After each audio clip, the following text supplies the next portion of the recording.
Our speaker for the morning, we have a great speaker lined up for you, Tyson Manker. Tyson is a U.S. Marine Corps Infantry combat veteran of Iraq in 2003. Motorcycle Mechanics Institute graduate in 2006. He's a certified Harley-Davidson technician. Lincoln Land Community College graduate in 2009 with an Associate's in Liberal Arts.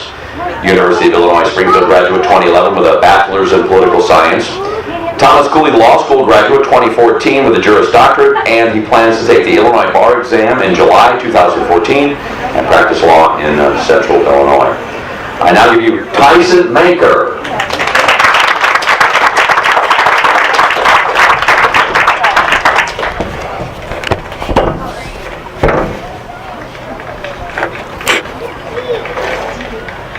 Thanks, Craig, and good morning, everyone. Thank you all for coming out. It's really an honor for me to be here today with you on this Independence Day. But before I begin, I'd like to take a moment to recognize those veterans who are present here in the audience. It's because of the sacrifices of these men and women in uniform that we continue to enjoy our freedoms today. So would everyone please join me in a round of applause for our veterans.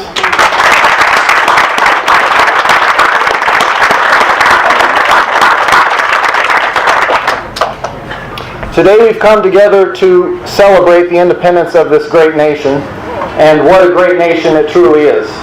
Unfortunately, our representatives in Washington couldn't be here in attendance, but don't worry, I've been assured that, with help from the NSA, they are monitoring the situation.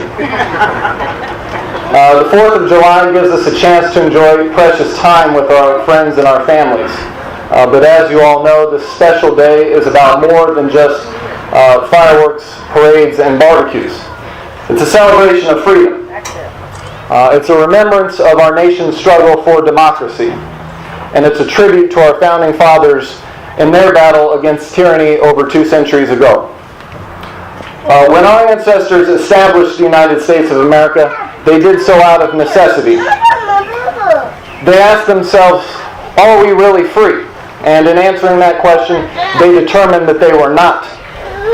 In the decades before the Revolution, citizens living in the colonies increasingly found themselves under the rule of an unjust dictatorship. Despite having no representation in the British legislature, American colonists were forced to pay for England's many costly wars.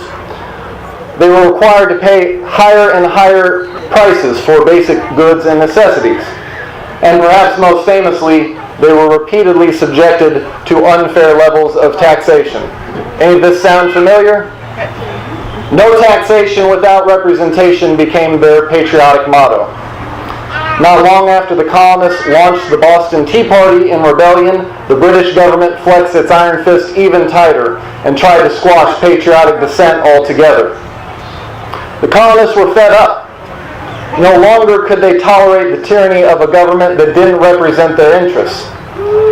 They knew that a life without freedom was not worth living. And so it was. On a hot and humid July 4th afternoon, patriots from all around gathered together to proclaim that they would no longer be ruled against their own free will. They wrote the Declaration of Independence, which in part read, "Governments instituted among men derive their powers from the consent of the governed." They said that whenever government becomes destructive, it is the right of the people to alter or abolish it and to institute a new government. They recognize that a history of repeated injuries and abuses by the government demonstrates a plan to place them under absolute control. And they announced that such a government, marked by acts that define a tyrant, is unfit to rule over free people. And so after years of exploitation and mistreatment, our fearless forefathers stood up to their oppressive government. They cast it aside. They knew that nothing worth doing comes easily, that some things are worth dying for, including freedom. Not surprisingly, war followed soon after, but after 8 years of fighting, the ragtag American rebel army, led by General George Washington, triumphed over what was then the world's most powerful military. Our independence had been won. After the Revolutionary War, those same leaders who stood up to the powerful King of England were suddenly faced with the substantial task of creating a democratic form of government, which had never been done before. They drafted the Constitution, and with it, the Bill of Rights, to forever enshrine the guarantees necessary to ensure that their new government would always protect freedom for future generations. Since then, we, the people, have continued to fight and struggle against new enemies, both foreign and domestic. During the American Civil War, our nation was deeply divided over the brutal and inhumane abuses of slavery. In the early 20th century, women banded together in protest to earn their right to vote. In the 1960s, black and white Americans gathered together, marched, sat in, and protested until African Americans were finally guaranteed long overdue equal protections under the law. And in every military conflict, from the First and the Second World Wars, Korea, Vietnam, Iraq, Afghanistan, veterans fought and bled and died on behalf of their fellow Americans.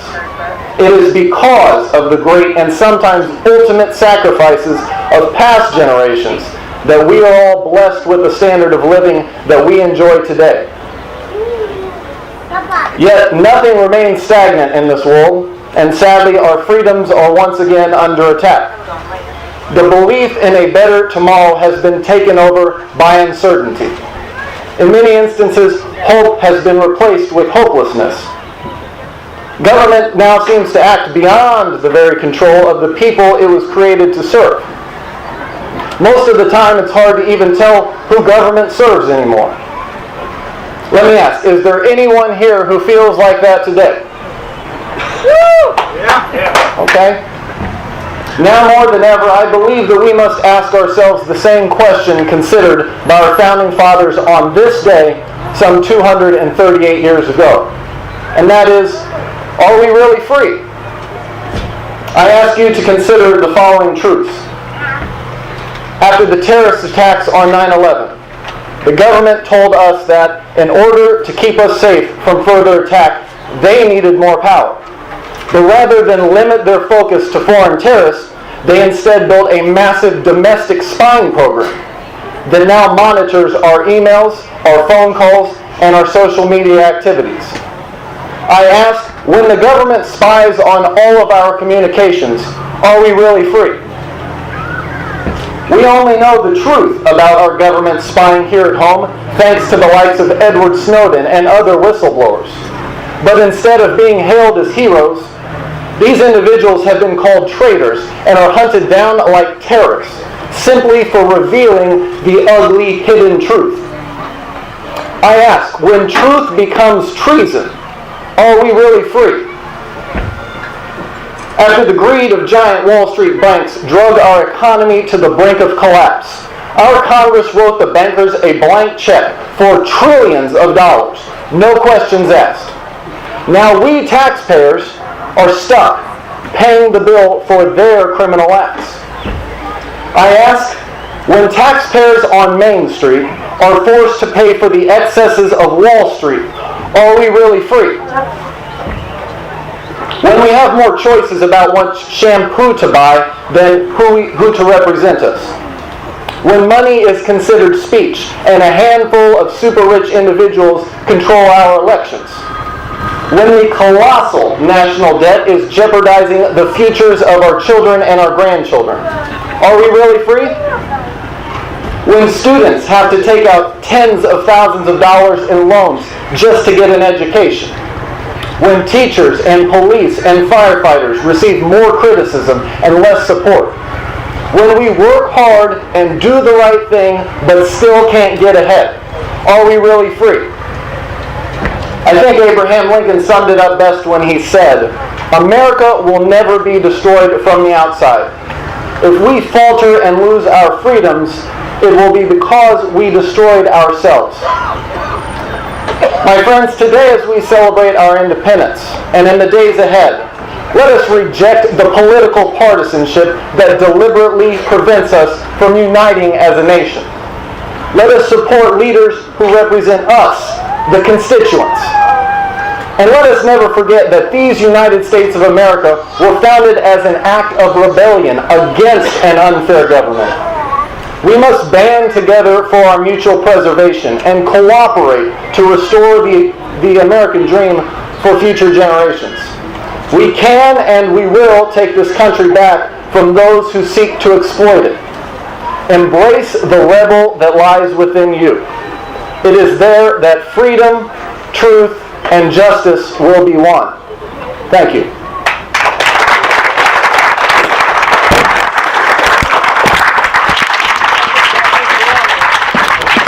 Thank you very much, Tyson.